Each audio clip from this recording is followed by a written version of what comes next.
Assumptions made during transient stability analysis. Assumptions made during transient stability analysis. All synchronous machines are assumed to be cylindrical rotor synchronous machines. Okay. All synchronous machines are assumed to be cylindrical rotor synchronous machines. We are neglecting the saliency. We are neglecting the saliency. So if you remember your salient pole synchronous machines, salient pole synchronous machine, what is the power transferred?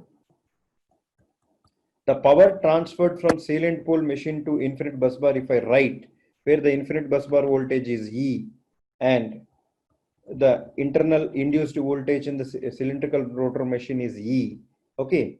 So it has two reactances. One is direct axis reactance and one is quadrature axis reactance. The power transfer equation will become P. E will become mod E into mod V divided by mod XT into sine delta plus V square by 2 into 1 minus XQ minus 1 minus XD into sine 2 delta. This is the power transfer equation for a salient pole machine, for a salient pole synchronous machine. Salient pole synchronous machine. Synchronous generator, to be very honest. So this is the power transfer equation. What is the power transfer equation for cylindrical rotor machine? P is equals to only the first term will come. Mod E mod V divided by mod XT into sine delta for cylindrical rotor machines. Cylindrical rotor synchronous machines. Okay. So where the power transfer is more? Power transfer is more in the salient pole machines. And even if you draw the power angle curves, if I draw the curve for cylindrical rotor machine, it would be the power angle curve, which is a sine curve. If I draw for salient pole, this one, along with this term, there is one more term that will come. I am drawing it in red. This will be, bear with me, I don't have this one, it is equal curve. So the total power transferred by the salient pole machine will be somewhere like this.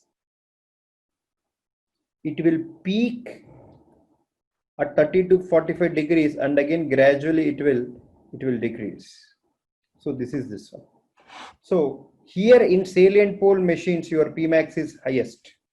That means steady state stability limit or the maximum power that we can transfer to the load occurs at somewhere between 30 to 45 degrees. And second point is the triple SL of salient pole machines is greater.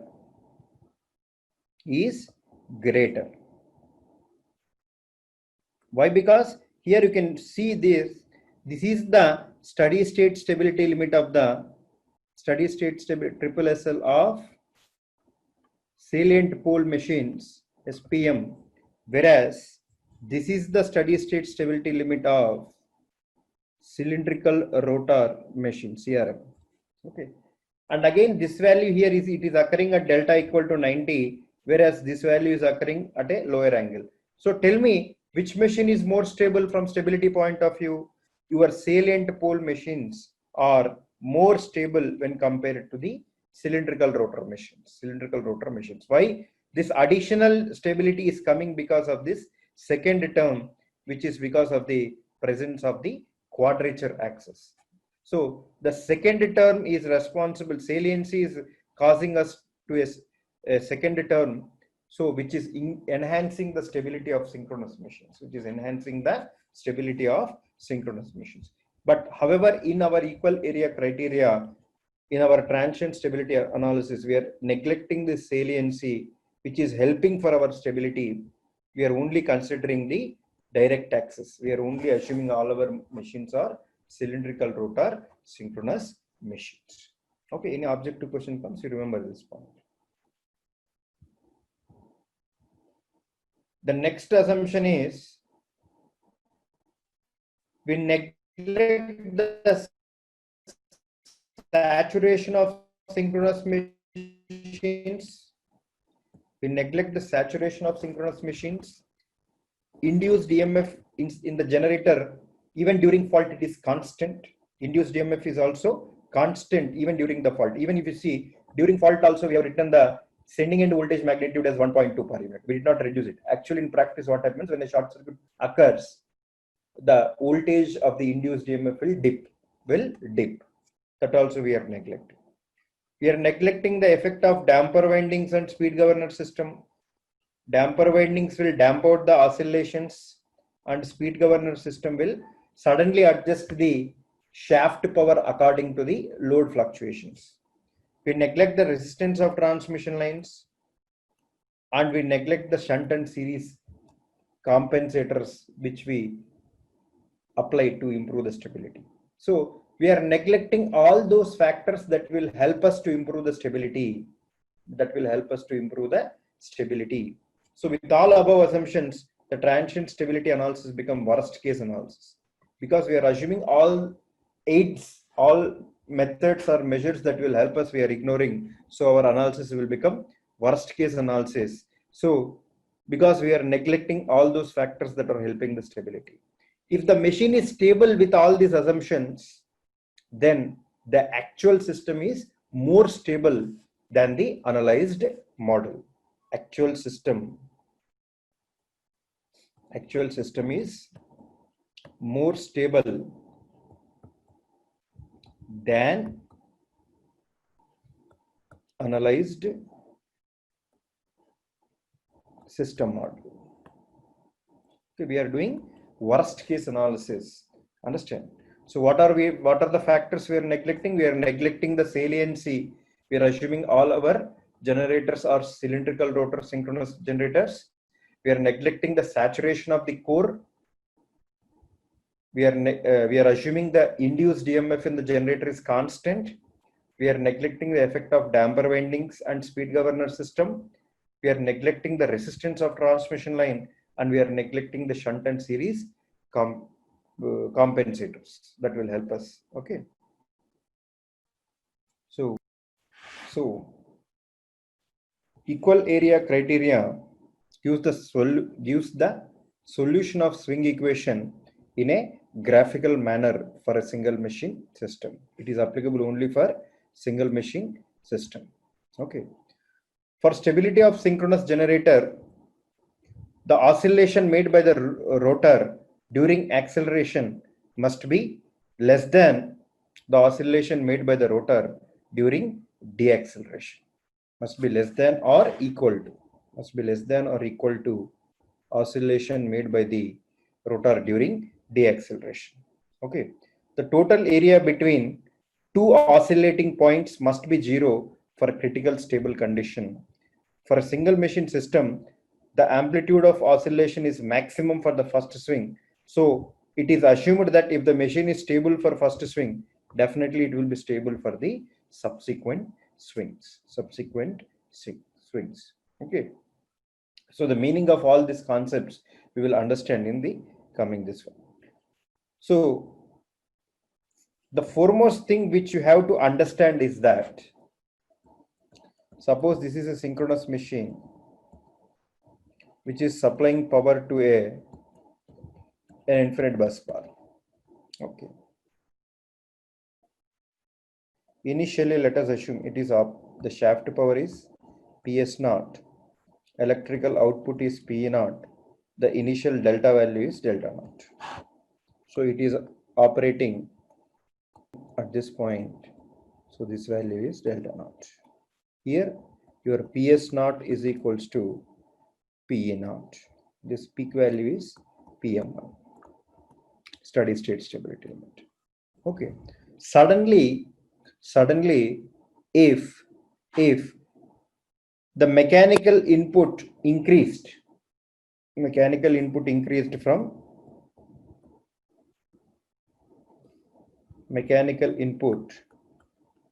increased from PS0 to PS1. So suddenly if the mechanical input increases from PS0 to PS1, what will happen? Now my new mechanical input is somewhere here, PS1. So this difference in mechanical inputs, the net accelerating power, what is the mechanical input now? PS1, electrical output is same P0. So this difference will act as an accelerating power. Okay.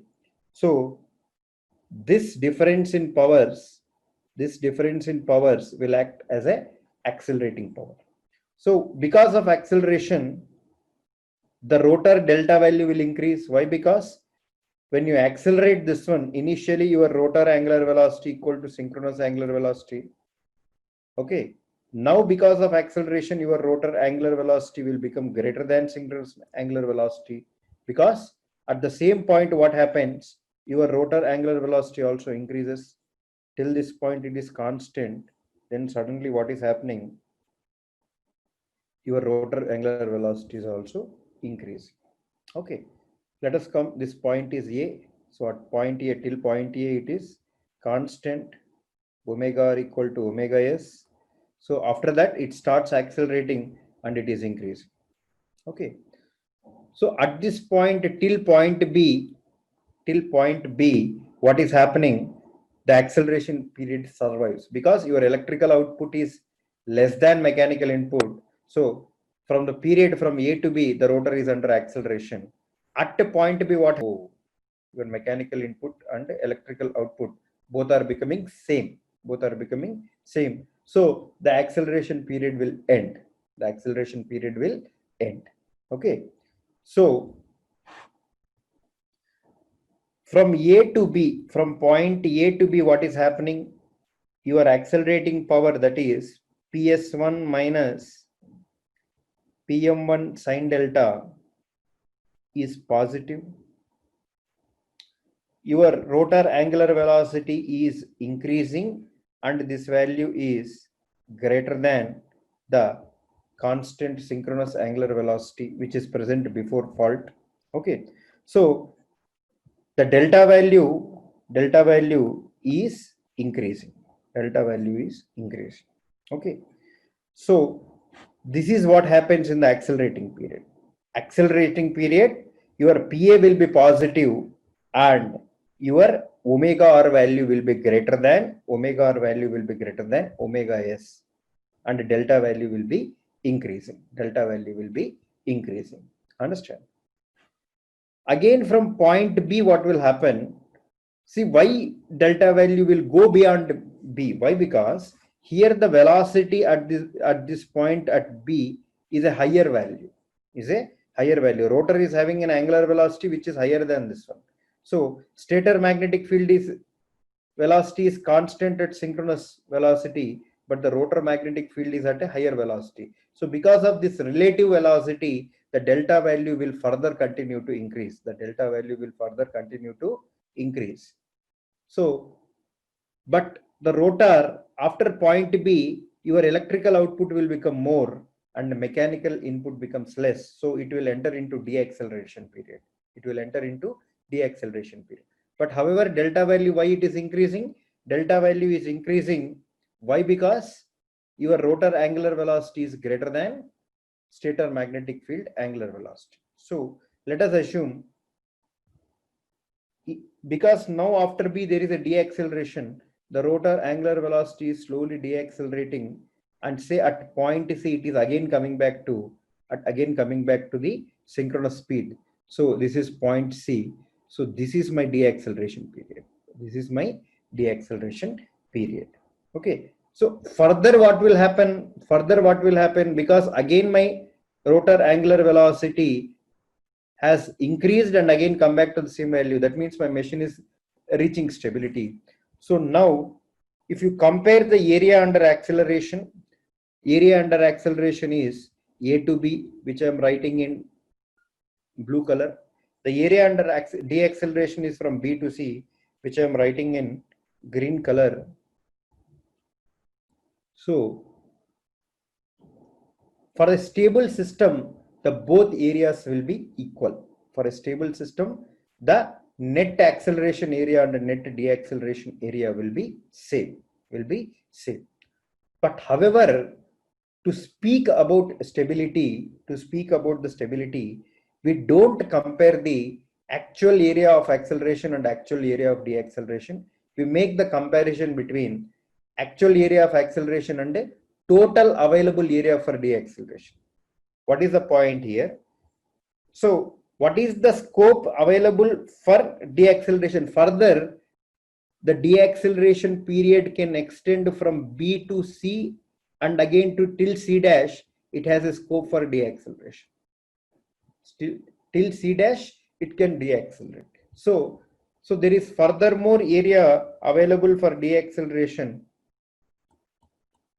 So the total available area for deacceleration is from B to C dash, So when you compare between the actual accelerating area and the total available area for deacceleration, you can comment upon the stability of this system, Okay. The two things which you have to remember: when accelerating power is 0 and rotor angular velocity omega r is equals to omega s, delta will not change. It is a stable point. For a stable point, the two conditions must be satisfied. What are the two conditions? Your net accelerating power on the rotor is 0 and the rotor angular velocity is equals to synchronous angular velocity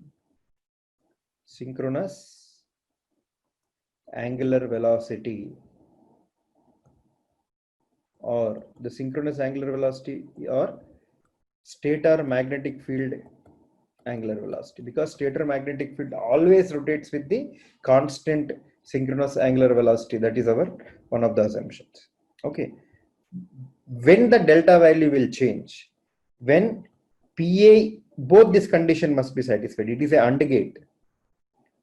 Both this condition, PA should be 0 and omega r should be equal to omega s, then delta value is constant. It is a stable operating point.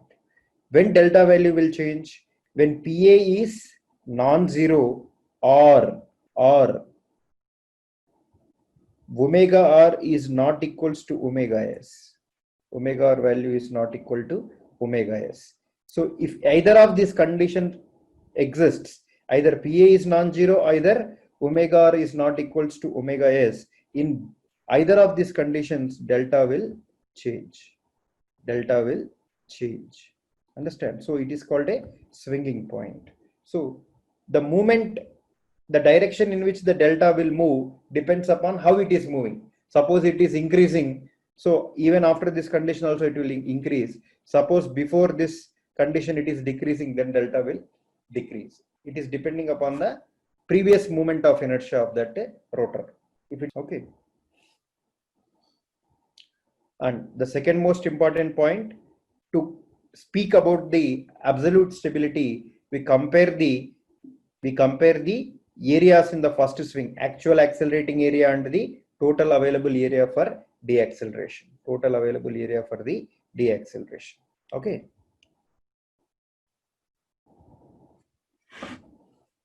So first case is case 1.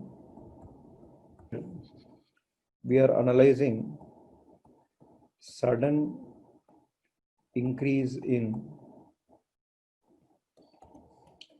mechanical input of prime mover. Okay, so we are taking a simple system, a synchronous generator connected to infinite bus bar. Okay, so initially the power is PS naught, shaft power is PS naught, which is constant, that is being supplied by prime mover, and electrical output is PE naught, and operating angle is delta. Okay, so now this is the curve. So let us assume it is initially operating at delta naught, where your PS naught equals to PM1 sine delta naught. Okay, let us call this point as point A. So if you write the table to understand the concepts, if you write the table will contain point under consideration, net accelerating power, rotor angular velocity. We can write state of acceleration,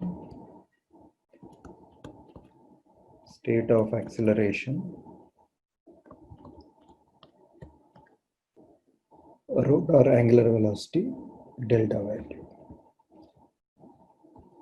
Okay. So at point A, if you observe how my system is operating, it is stably operating. Why? Because my mechanical input is same as electrical output, and my rotor angular velocity is equal to synchronous angular velocity. So it is a stable point. So how I can write? At point A, my PA value, that is equals to PS naught minus PM1 sine delta naught. It is 0. It is 0. Rotor is neither accelerating nor deaccelerating. My omega r value is equals to omega s. Omega r, rotor angular velocity, is equals to omega s, and delta value is constant at delta naught. So it is a stable point. It is a stable point. Okay. Now suddenly what happened? Suddenly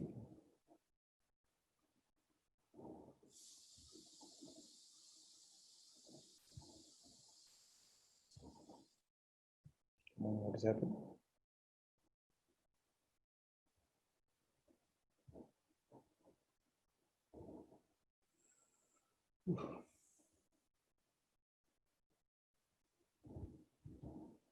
Okay.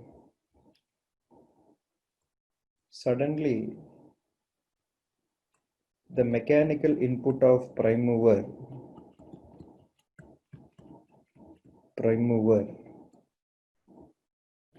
increased from PS naught to PS1. Suddenly there is an increase in the mechanical input of the prime mover. Okay, so because of some fault, the mechanical input has increased from PS1 to say this value, okay, to PS1. So with the sudden increase in mechanical input, because now mechanical input is more, electrical output is same at this value, P naught, that is PM1 sine delta naught. So rotor will undergo acceleration. So from point A to B, as long as the mechanical input is more than the electrical output, from point A to B, your accelerating power PA will become, now mechanical input is PS1 minus the same curve it is following, PM1 sine delta, because now delta value is changing. So I have to keep PM1 sine delta. Rotor is in accelerating state. Now omega r value is increasing. Omega r, rotor angular velocity, is increasing with respect to synchronous angular velocity, and omega r is greater than omega s. So delta value is increasing. Why? Because the angular velocity between the stator and stator magnetic field and rotor is increasing, so delta value will increase. Now if you observe at point B, what is happening? At point B, again this is an electrical curve. The sine curve is an electrical curve. The electrical output is matching with the mechanical input. So at point B, what happens? Point B, your accelerating power, that is PS1 minus PM1 sine delta, again becomes 0. So at this point, it is neither accelerating nor deaccelerating.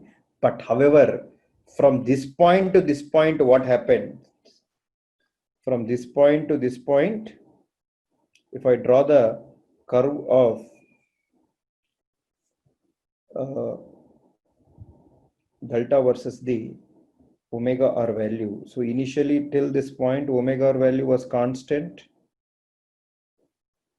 Okay, but omega r value increases from point A to point B. Omega r value increases from point A to point B. Now, which is at a highest value because omega max.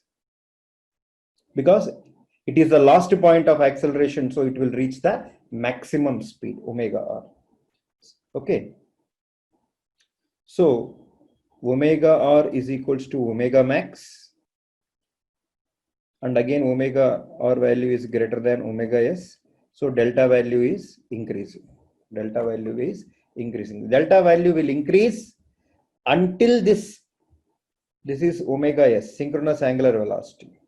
So, until this omega r is greater than omega s, the delta value keeps on increasing. Delta value keeps on increasing. So this is very important point. Delta value will be increasing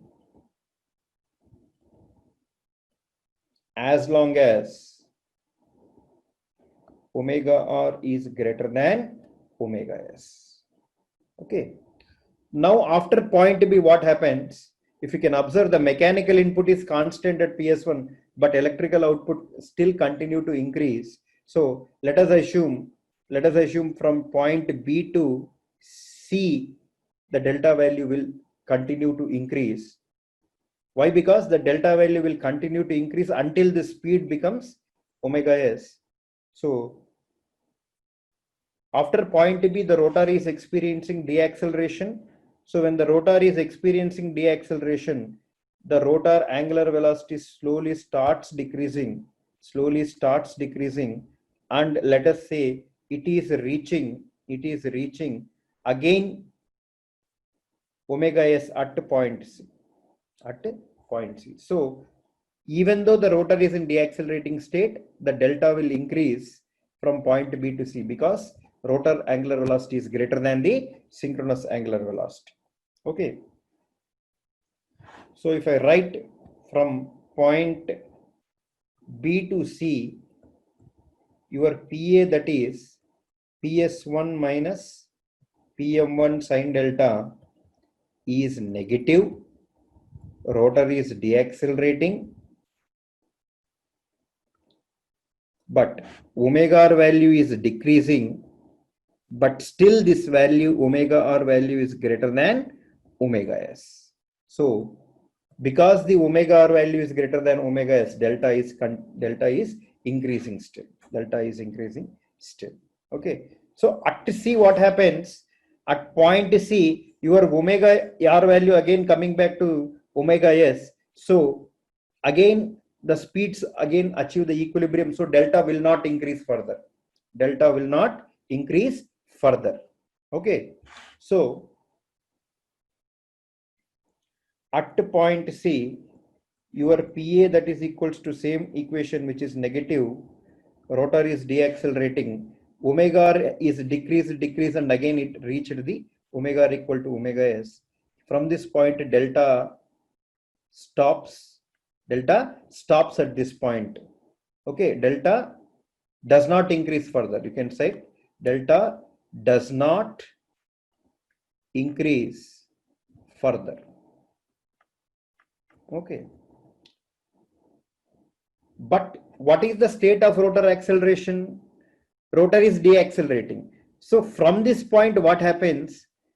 The delta value starts falling back. Why? Because the velocity does not stop at C, because now the rotor is in deaccelerating mode.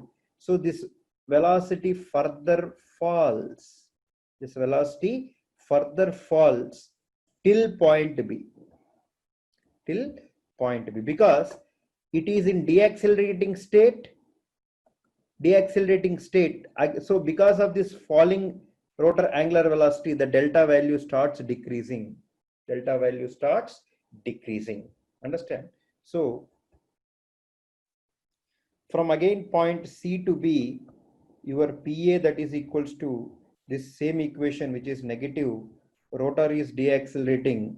omega r is decreasing. Now omega r value is less than omega s value. Delta is decreasing. Delta is decreasing. Okay. So again it reaches point B where the net accelerating power will become 0. So the deacceleration will stop at this point. So at point B in reverse direction, your PA, that is equals to PS minus PM1 sine delta, again becomes 0, again becomes 0. Okay, though again in this state it is NAND, neither accelerating nor deaccelerating at B, omega r stops decreasing. So it has reached a minimum value here.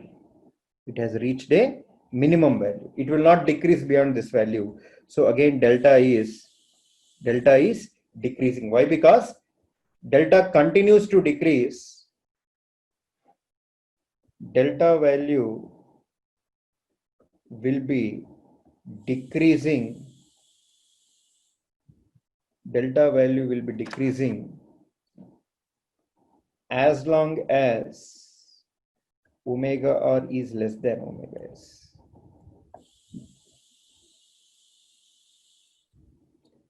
Delta value will be decreasing as long as omega r value is less than omega s. Okay. So again what will happen? The curve has, in the reverse direction, it has come back to B. Because the omega r value is less than omega s, the delta value will further decrease. Now below B, again it will enter into acceleration mode. Again acceleration mode. This time it will not come back to A, it will stop at A dash. It will stop at A dash. So from B to A dash, if you see, your PA, that is equals to PS minus PM1 sine delta, now it is positive because mechanical input is higher, electrical output is this one. Rotor is accelerating, omega r value now is increasing. Now it starts increasing, but however this value is less than omega s. Okay, so delta is decreasing. So likewise what will happen? It will again come back to this one. From again it will go back, it will make oscillation up to some other C. So like this it will make some oscillations and it will eventually settle down at a point B. It will eventually settle down at a new equilibrium point B. So likewise again this speed will increase. After B, the speed will increase. Again it will make some oscillations and eventually it will settle down at 1500. Okay, so here what is the crux is that, what is the area under acceleration? It has accelerated from A to B in the first swing. So this is the total area under acceleration. Acceleration is the one that is throwing system out of stability. What is the net area under deacceleration? From B to C, this is the net area under deacceleration. So both this area will be exactly same. How much area it accelerated, that much area it will deaccelerate. Okay, the machine will be eventually operating at a stable point B. Stably at operating point B. Understand? Now here if that disturbance is more, now instead of PS1, let me assume my disturbance is PS2. My mechanical input increase it to PS2. Then what will happen? Your net accelerating area will increase. Now this will become your net accelerating area. Okay, this will become your net accelerating area, and the margin for deaccelerating area, the scope for deacceleration is available only this much, because this is the delta max value. I'm telling you, this is the delta max value. This is the maximum value of delta till which the rotor can deaccelerate. Till which the rotor can deaccelerate. After which again it will enter into acceleration. If the rotor angle crosses delta max, again it will enter into acceleration and it will never come back. It will never come back. So this is the peak value till which we can extend the deacceleration. So if the rotor does not stop till this delta max value, if it does not stop at delta max or a value less than delta max, then the rotor will again never come back. The rotor will never come back. So here we are making a comparison between the total area available for deacceleration and actual area of acceleration. So let the total the actual area of acceleration we are calling, let us call A1. The total available area for deacceleration we are calling A2. If you compare these two, then you can comment on the stability of the system. You can comment on the stability of the system.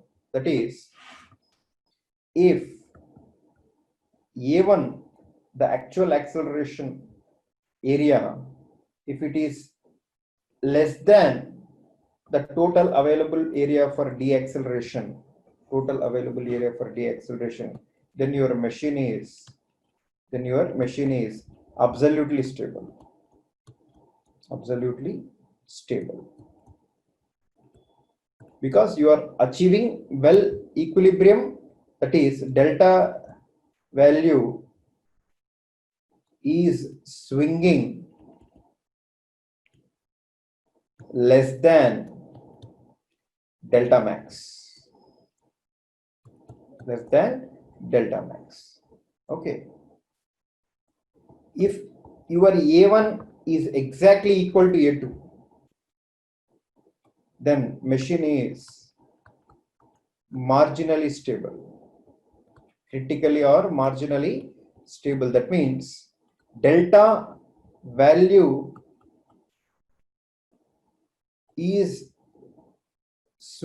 delta value swings till delta max. So it swung up to delta max and again it came back. This is the critical point. If A1, the total accelerating area, if it is greater than, accelerating area is more than the total available area for deacceleration, machine is unstable. Machine is unstable. Delta value swings beyond delta max and will never come back. Never come back. It is an unstable system. Okay. So this is the equal area criteria philosophy, where A1 is the net accelerating area, net acceleration area,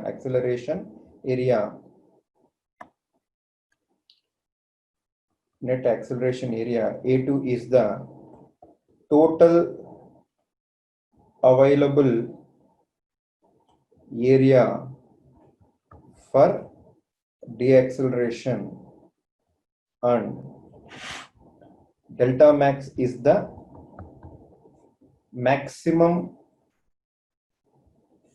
rotor angle till which